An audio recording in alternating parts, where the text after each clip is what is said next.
À vous qui nous suivez ici et partout ailleurs dans le monde, nous nous retrouvons encore ici, si je ne me trompe pas,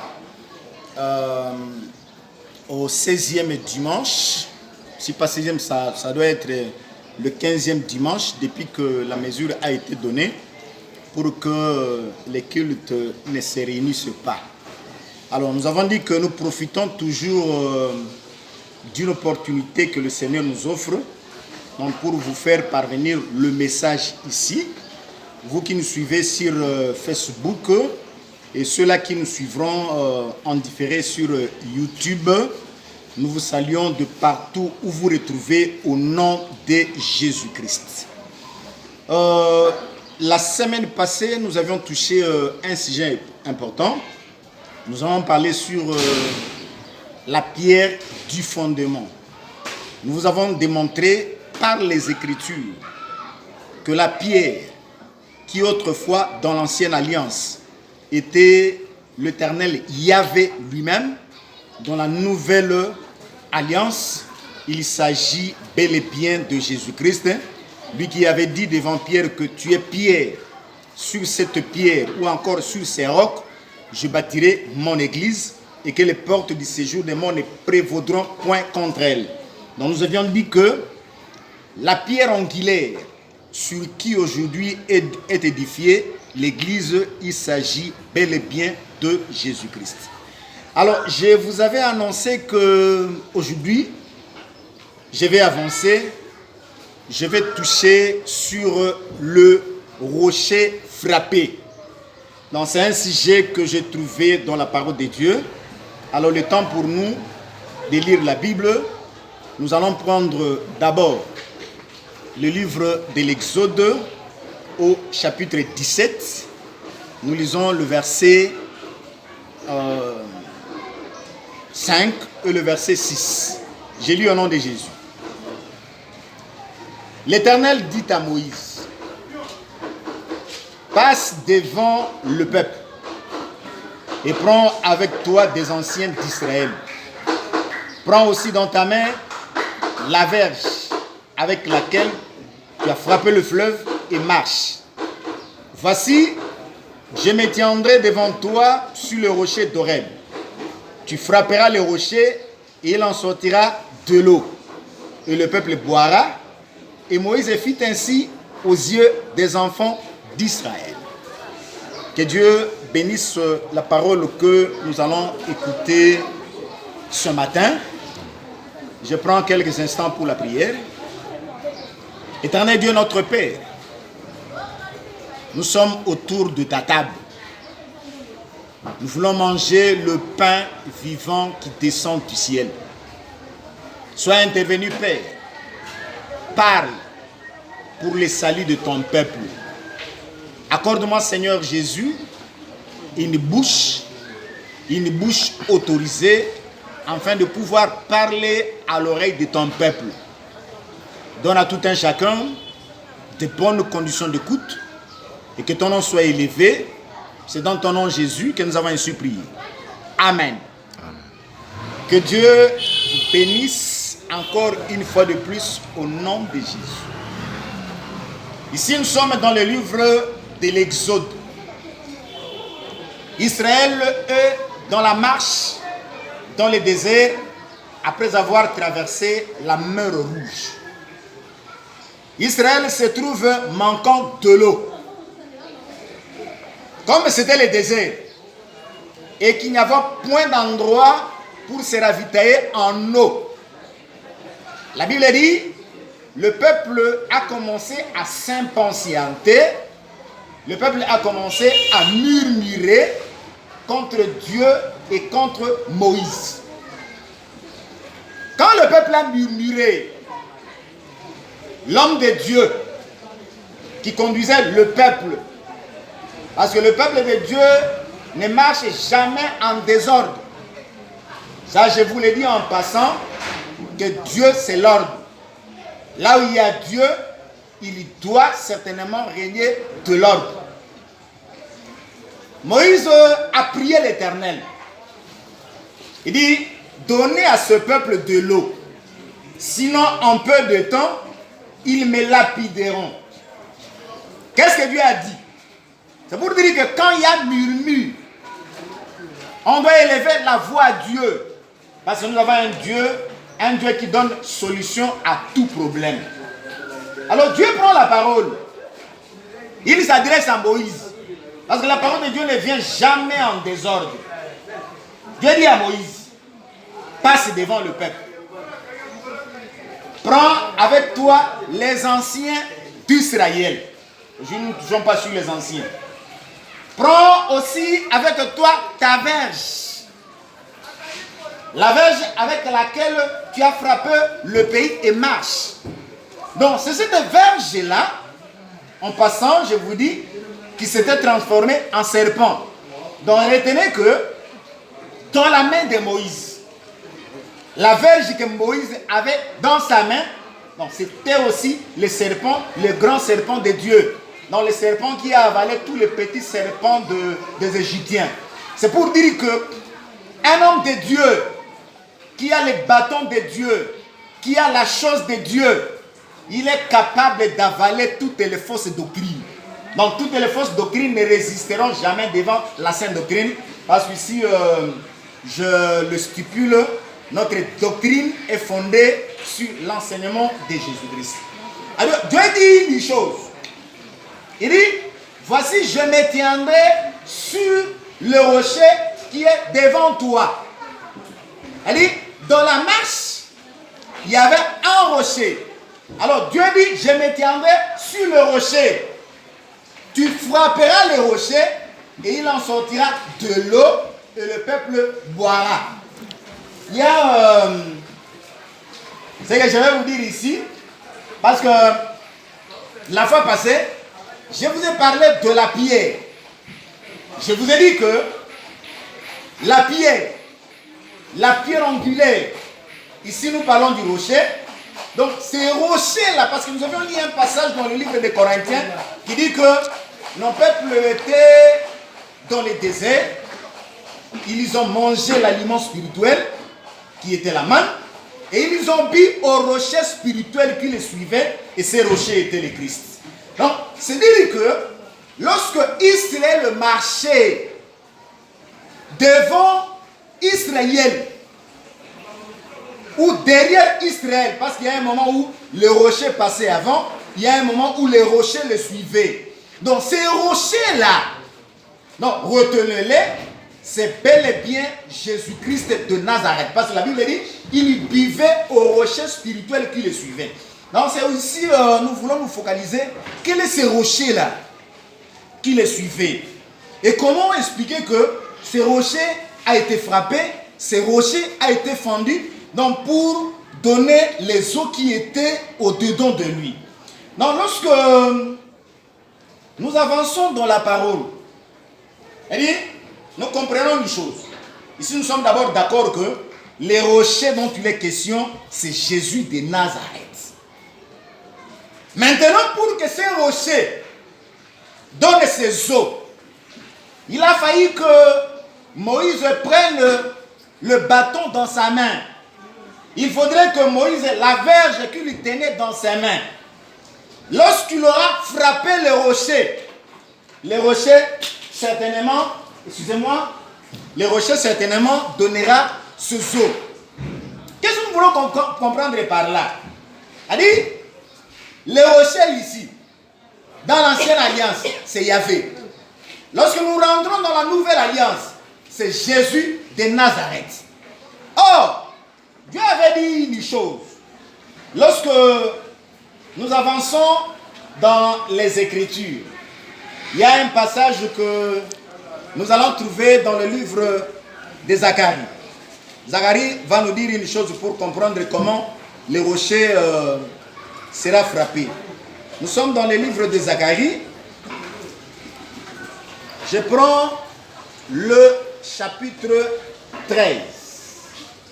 Le chapitre 13 nous dit ceci. C'est le verset 7 qui nous concerne.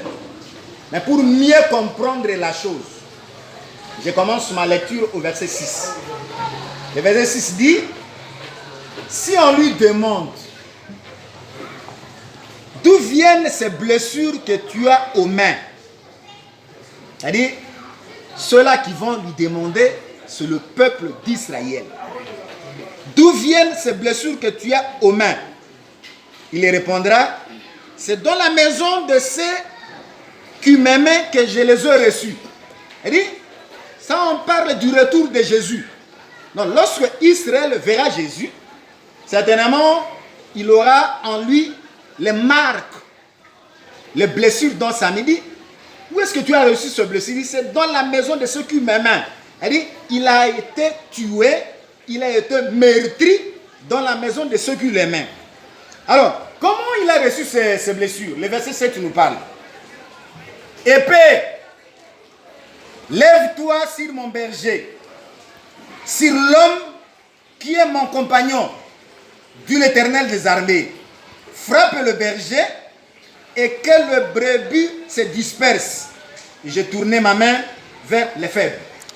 Dieu dit ici par la bouche du prophète Zacharie.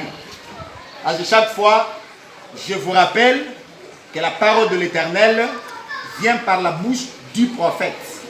Donc le prophète ici, je prends dans un sens trop large, donc c'est tout celui qui amène la parole, le témoignage de Jésus-Christ. Parce que le témoignage de Jésus-Christ, c'est l'esprit de vérité. Zacharie dit ceci. Épée, lève-toi sur mon berger. Ça c'est Dieu qui parle. Donc il prévient, il prédit déjà que le Père s'élèvera sur son berger. Comment cette épée-là s'est élevée? Israël est dans la marche. Certainement Israël devait boire de l'eau.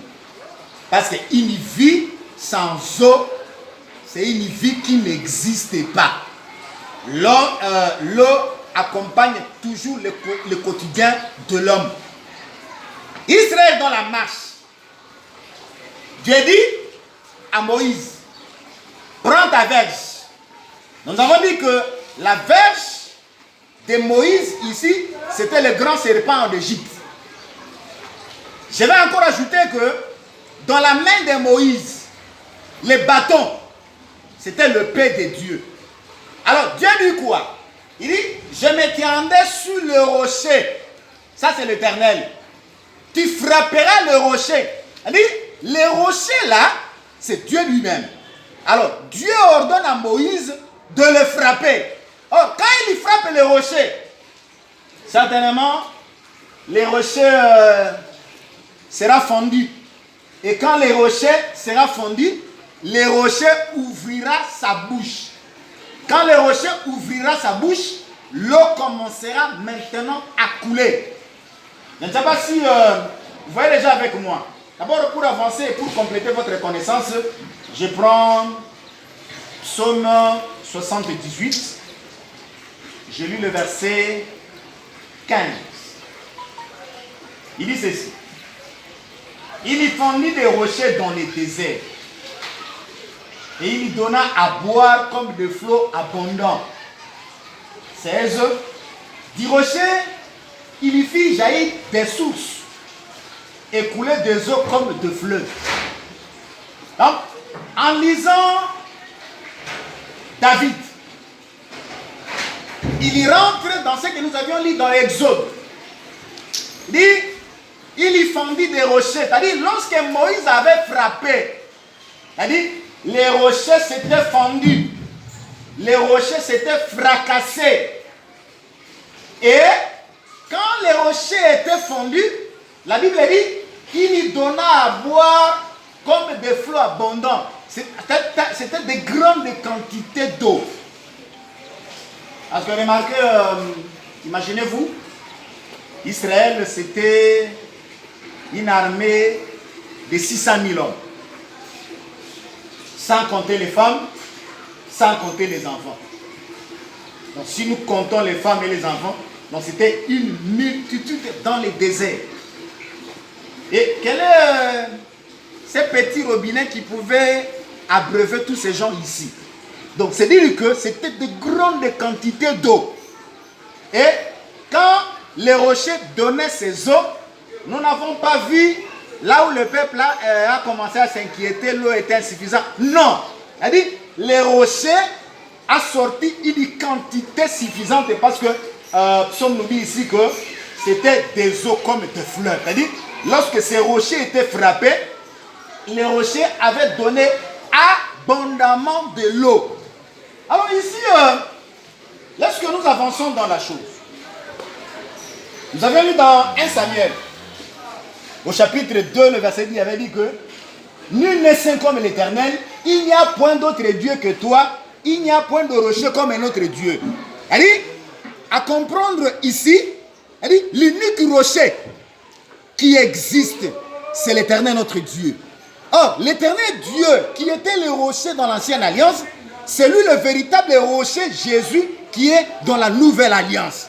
C'est-à-dire que les rochers qui étaient frappés en Israël, certainement, ces rochers seront frappés dans la Nouvelle Alliance pour que nous aujourd'hui, nous qui donnons notre vie en Jésus-Christ, nous qui croyons en lui, nous puissions boire des eaux qui viennent de lui, ces rochers. Alors, remarquez, il y a une chose. Lorsque je prends Matthieu pour nous faire comprendre comment ce rocher a été frappé, comment le paix s'est levé sur le péché. Ici, je suis dans l'évangile écrit par le bien-aimé Matthieu. Le bien-aimé Matthieu dit ceci. Matthieu chapitre 6. Je prends le verset 30 jusqu'au verset 31. Il est dit ceci. Alors Jésus leur dit, je serai pour vous tous cette nuit une occasion de chute. Car il est écrit, je frapperai le berger et le brebis du troupeau seront dispersés.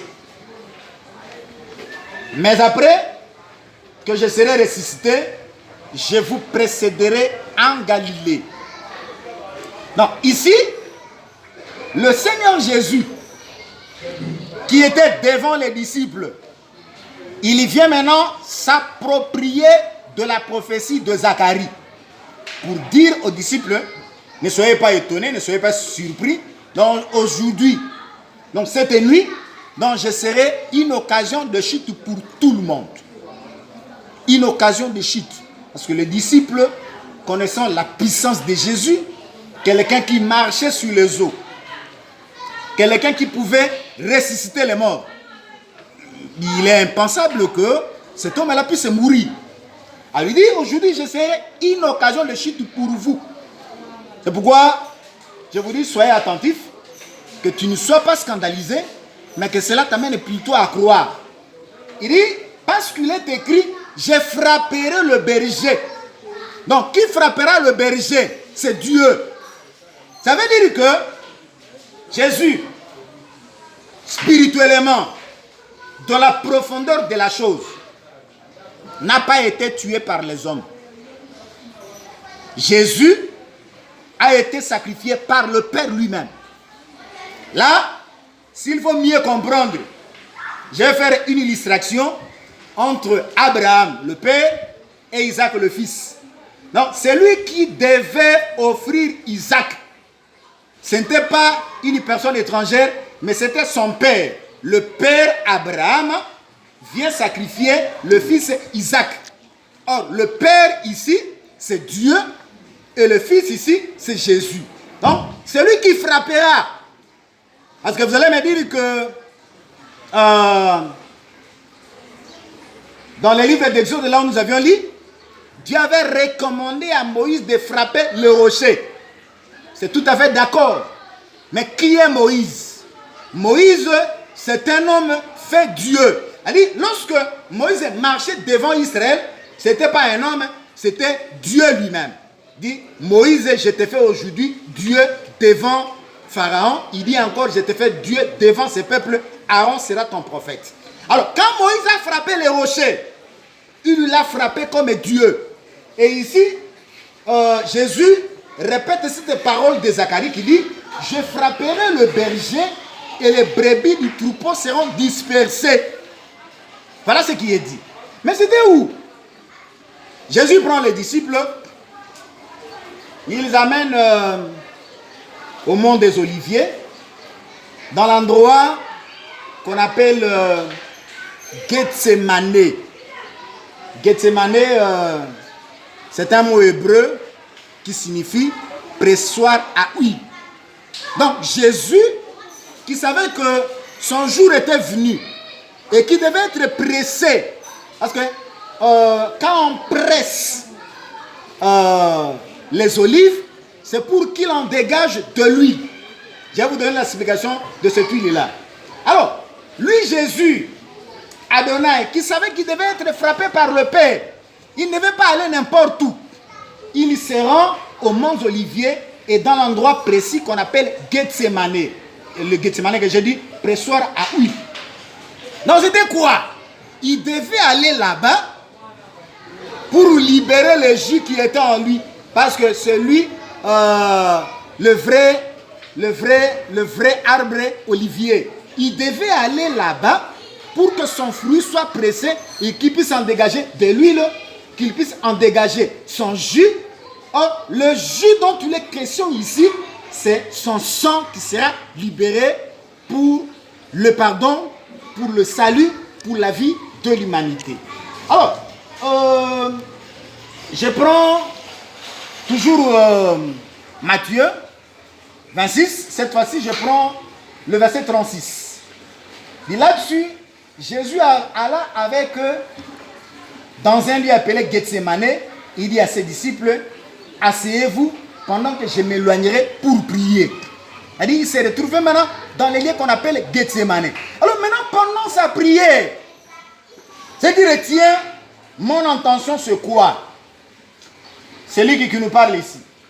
Je suis dans le livre au chapitre 22, 44. Il dit quoi?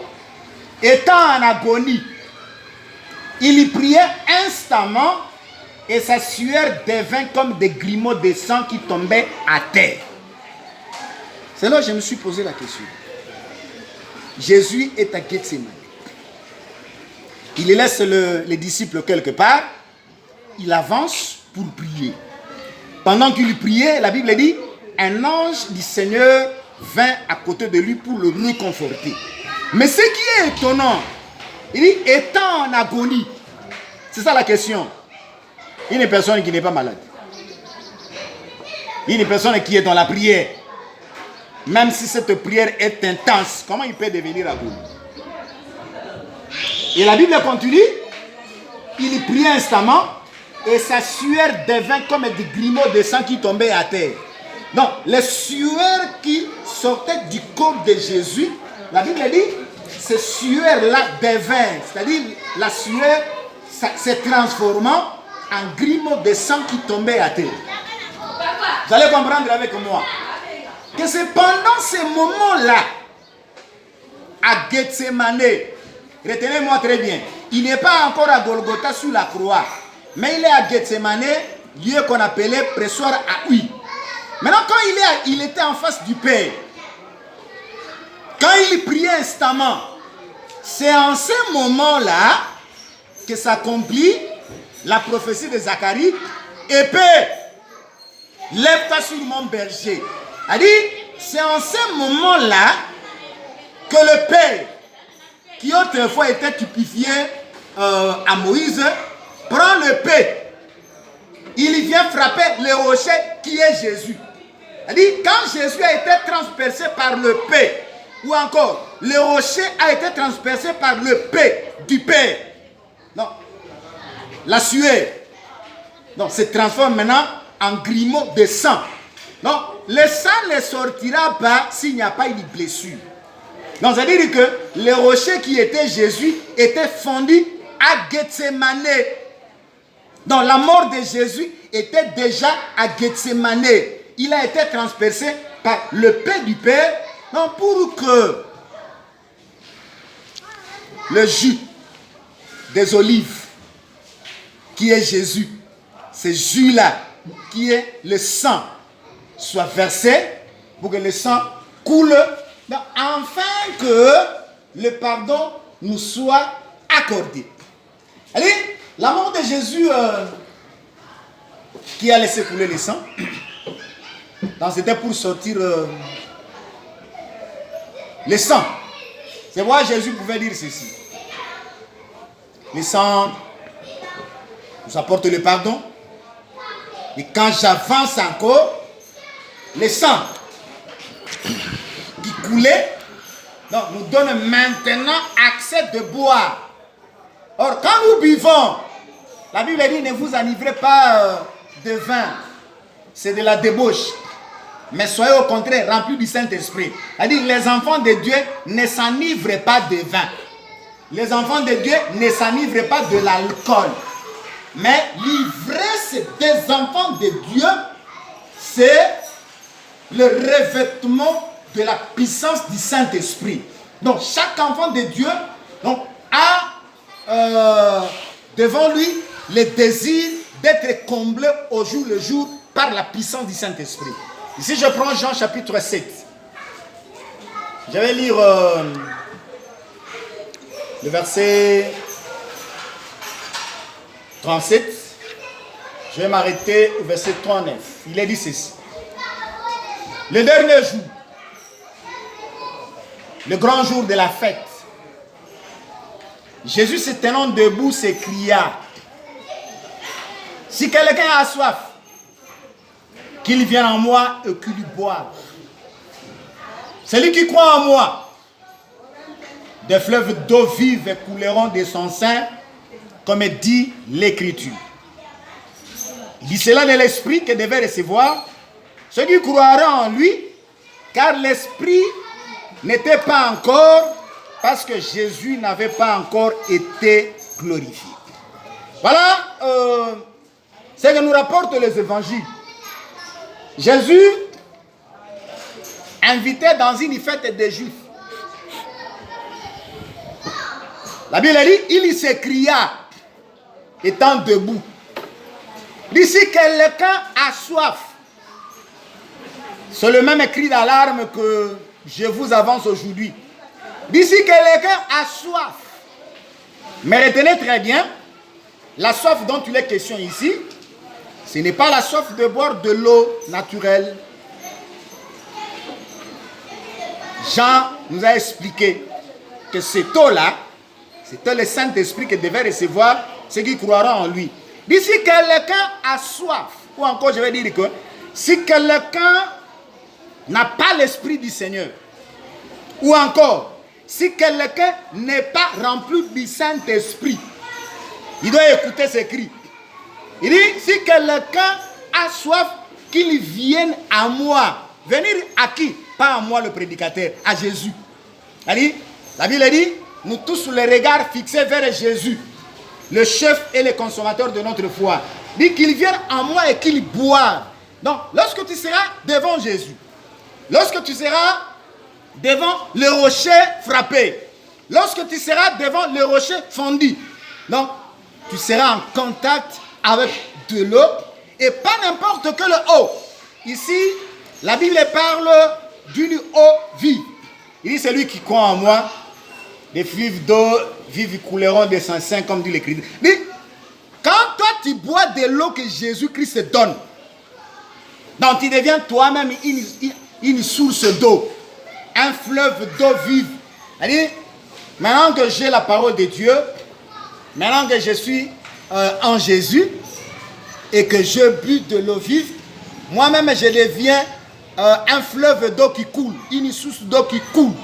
C'est-à-dire, quand tu viens en moi et que tu écoutes ces paroles, donc tu es scellé du Saint-Esprit. Parce que l'apôtre Paul dit, en écoutant la parole, vous êtes scellé du Saint-Esprit. Vous qui écoutez cette parole, avec un esprit de foi, soyez déjà remplis du Saint-Esprit au nom de Jésus. Que le Saint-Esprit vous comble, que le Saint-Esprit soit avec vous, afin que vous aussi, vous deveniez des fleuves d'eau de vie, donc pour communiquer la vie à ceux-là qui vous écouteront. Je vais m'arrêter ici dans l'épître de Pierre. 1 Pierre, chapitre 2. Je vais lire à partir du verset 4. C'est un appel. C'est une recommandation. Ici, suivez-nous très bien. Approchez-vous de lui. Donc si tu es encore hors, trop loin, la Bible dit, approchez-vous de lui, pierre vivante. Cette pierre-là qui accompagnait le peuple d'Israël dans le désert, et cette pierre qui est vivante au milieu d'eux. Rejetée par des hommes, mais choisie, précieuse devant Dieu. Donc autrefois, les hommes l'ont rejetée. C'était à cause de cela qu'il a été livré. Mais, les hommes l'ont rejetée, mais Dieu l'a choisi, et devant Dieu, cette pierre est précieuse. Verset 5. Et vous-même, comme des pierres vivantes, édifiez-vous pour former une maison spirituelle, un saint sacerdoce, afin d'offrir des victimes spirituelles agréables à Dieu par Jésus-Christ.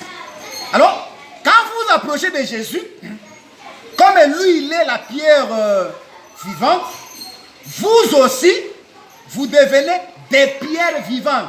Avec quel objectif? Donc, pour vous édifier en une maison spirituelle. C'est pourquoi j'ai dit que l'église de Dieu est composée de pierres vivantes. D'abord, l'église est bâtie sur la pierre angulaire qui est Jésus, selon que les apôtres nous ont dit. Vous avez été édifiés sur le fondement des apôtres et des prophètes. C'est-à-dire, lui, c'est la pierre du fondement, la pierre qui commence l'édifice. C'est-à-dire que ta foi ne doit être fondée que sur Jésus. Donc, si tu as crié à une autre personne en dehors de Jésus, sache que tu es en dehors de la volonté de Dieu. La pierre angulaire, c'est Jésus. Alors, toi, quand tu crois, tu deviens toi-même aussi une pierre vivante. Donc, nous sommes des pierres vivantes superposées l'une après l'autre. Donc, pour former une maison spirituelle. C'est-à-dire, l'église, c'est une maison spirituelle. Les hangars que nous construisons nous aident pour nous abriter contre les intempéries, contre le vent, contre la pluie, contre le soleil. Mais l'église est spirituelle. Il y a des membres ici à Kinshasa, il y a des membres à Luanda en Angola, il y a des membres en Afrique du Sud, il y a des membres au Sénégal, il y a des membres en Asie, il y a des membres en Europe, il y a des membres aux Amériques. C'est-à-dire, tout cela. C'est-à-dire, l'église, ce sont ceux qui ont cru en Jésus-Christ. Ce sont ceux qui se font baptiser au nom de Jésus-Christ. Donc, pour former un saint sacerdoce, une maison spirituelle, afin d'offrir des sacrifices spirituels, des sacrifices agréables. C'est-à-dire, pour que Dieu m'écoute, il faut que je fasse ma prière au nom de Jésus. Le verset 6 continue, il dit, car il est dit dans l'Écriture, voici je mets en Sion une pierre angulaire, choisie, précieuse. Celui qui croit en elle ne sera point confus. Ça, c'est Dieu qui parle. Nous avions lu ce passage dans Ésaïe la semaine passée. Il dit, je mets en Sion. Qui a mis en Sion? C'est Dieu. Nous avons dit que Sion, c'est la cité de Dieu. C'était la cité de David. C'était l'habitation de Dieu. C'est-à-dire, quand Dieu habite, il habite Sion. Sion, c'est l'habitation de Dieu. Alors Dieu dit, je mets en Sion. Parce que la fois passée, j'ai comparé des montagnes. Il y avait la montagne de Sinaï. Lui, il n'y avait pas la vie. Dans la montagne de Sinaï, la montagne de Sinaï ne donnait pas la vie. Mais maintenant, grâce pour nous, Dieu met sa pierre en Sion. Sion, c'est la cité de grâce. Donc, tout celui qui vient en Jésus, c'est-à-dire tout celui qui vient à la montagne de Sion, là où le rocher est placé, donc il est sous la grâce. Or, quelqu'un qui est sous la grâce est sur la voie du salut. Il a d'abord tous ses péchés pardonnés. Il est loin du Saint-Esprit. Et il entend le jour où le Seigneur Jésus viendra, il sera enlevé pour entrer avec lui dans la gloire céleste. Le verset 7, il dit quoi? L'honneur.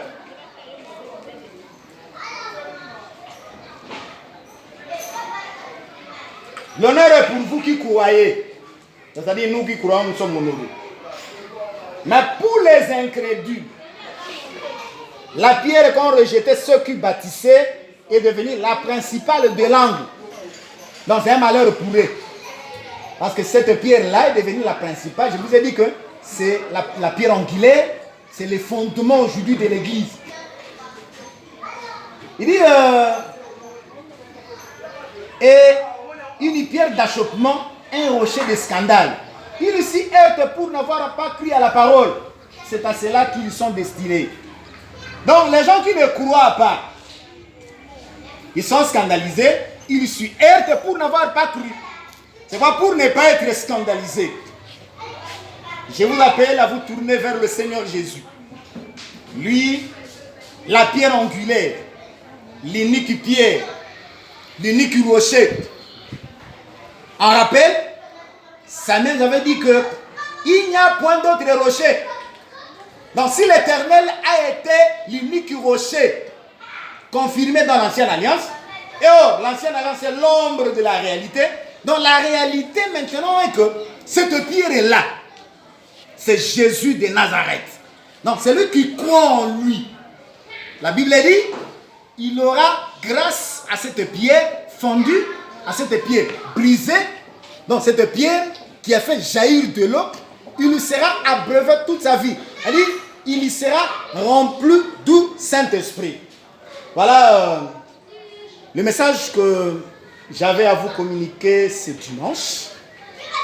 Approchez-vous de lui, la pierre vivante. Lorsque vous approchez de lui, vous ne serez jamais dans la confusion, parce que la Bible dit, quiconque invoquera le nom du Seigneur sera sauvé. Que Dieu bénisse. Là où vous êtes, je vais prier pour vous, afin de vous remettre entre les mains du Seigneur. Toi, le véritable Elohim, l'unique rocher. Merci parce que tu as accepté d'être brisé, afin que l'eau qui était en toi puisse jaillir. C'est de l'eau, cette eau qui nous donne la vie éternelle, cette eau qui nous remplit du Saint-Esprit. Là où il se retrouve, Jésus. Que chacun soit rempli du Saint-Esprit.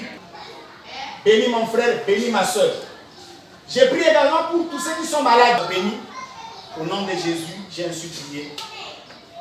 De l'Assemblée des Saints, je vous ai parlé depuis Dodoma 38 dans la commune de Barumbu, capitale Kinshasa, en République démocratique du Congo.